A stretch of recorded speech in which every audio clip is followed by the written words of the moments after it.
Bonjour à tous, j'espère que vous allez bien. Dans la revanche des Sith, nous avons assisté à l'exécution du terrible Ordre 66, un ordre consistant à faire exécuter les Jedi par leurs propres soldats clones. Par conséquent, cet ordre a entraîné la mort de nombreux Jedi à travers la galaxie, et parmi ces Jedi, on trouve Ki-Adi-Mundi. Alors sur Malgito, un monde glacial de la bordure extérieure, tandis qu'il affrontait les séparatistes, sa propre légion de clones, le 21e Corps Nova, se retourna contre lui et l'exécuta. Mais qu'est-il arrivé au sabre laser du Jedi après ça? Dans la série de comics Dark Vador, le Seigneur des Sith, nous avons découvert que les sabres laser de nombreux Jedi, comprenant celui de Maître Yoda, ont été incinérés par l'Empire sur Coruscant. Cependant, le sabre laser de Ki-Adi-Mundi ne subit pas le même sort. En effet, grâce à la mini-série de comics Galaxy's Edge, sortie en France le 24 juin 2020, nous savons ce qui est arrivé à ce sabre laser après la revanche des Sith, et je vous propose de le découvrir aujourd'hui. Après la fin de la guerre des clones et l'exécution de l'Ordre 66, le sabre laser de Ki-Adi-Mundi devint la propriété du vice-président du clan bancaire Anolo sur Malgito, la planète sur laquelle son ancien manieur était tombé. À un certain moment avant l'épisode 4, le clan bancaire prévoyait de mener une guerre avec le clan Hutt en se servant d'un J20 cybernétiquement amélioré. Cependant, les Hutt attaquèrent en premier le clan bancaire. Grido, un chasseur de primes rhodien affirmant qu'il ne ratait jamais, menait l'assaut et avait pour mission de rapporter le J20 vivant à Jabba.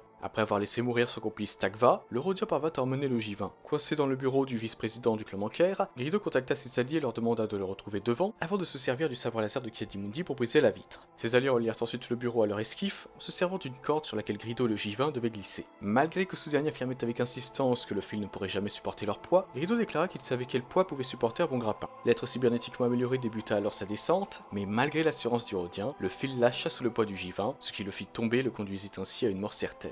Espérant que Jabba le pardonnerait pour son échec, Grido porta le sabre laser de Ki-Adi-Mundi avec lui au palais de Jabba. Alors sur Tatooine, il tenta de calmer le Hutt en lui offrant le sabre laser, mais ce dernier ne voulut rien entendre et décida que le rhodien servirait de repas au rancor. Mais c'est alors que le collectionneur d'antiquités d'Okondar déclara qu'il désirait acheter le sabre laser. Cela sauva la vie de Grido, que Jabba envoya immédiatement sur une autre mission. Le sabre laser de Ki-Adi-Mundi devint ainsi la propriété de Okondar sur Batuu, et nous savons d'ailleurs qu'il était toujours en sa possession en 34 après bataille de Yavin. Contrairement à Jabba, le sabre laser de Ki-Adi-Mundi aurait très certainement intéressé Gracchus le Hutt. En effet, comme nous avons pu le voir dans la série de comics Star Wars de 2015, Gracchus collectionnait les reliques Jedi, dont les sabres laser. Étant donné qu'il en avait plusieurs en sa possession et que le sabre laser de Ki-Adi-Mundi a appartenu à Anolo puis à Okondar, nous pouvons supposer que les sabres laser détruits par l'Empire sur Coruscant, sans compter celui de Yoda que ce dernier a perdu lors de son combat avec Sidious au sein du bâtiment du Sénat, étaient ceux des Jedi ayant perdu la vie au sein du Temple Jedi.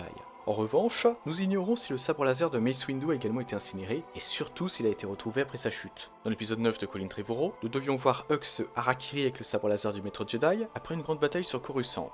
Oui je sais, le sabre est rouge sur ce concept art, mais il est écrit sur le script de ce film que le sabre est violet. Et comme vous le savez, l'épisode 9 fut ensuite confié à J.J. Abrams, et c'est son film qui est sorti dans les salles de cinéma. C'est pour cela que j'aimerais un comics pour nous expliquer ce qui est arrivé à ce sabre laser mythique. Il serait également intéressant de découvrir ce qui est arrivé à d'autres sabres laser, comme celui d'Ayala Secura, de Stasali, ou encore celui de Depa Billaba. De votre côté, aimeriez-vous en apprendre plus sur le sort de ces sabres laser? N'hésitez pas à m'en faire part en commentaire. Sur ce, je vous souhaite une excellente journée ou une excellente soirée, que la force soit toujours avec vous, et moi je vous dis bye. Merci à toi d'avoir visionné cette vidéo. Si elle t'a plu, n'hésite pas à la liker et à la partager.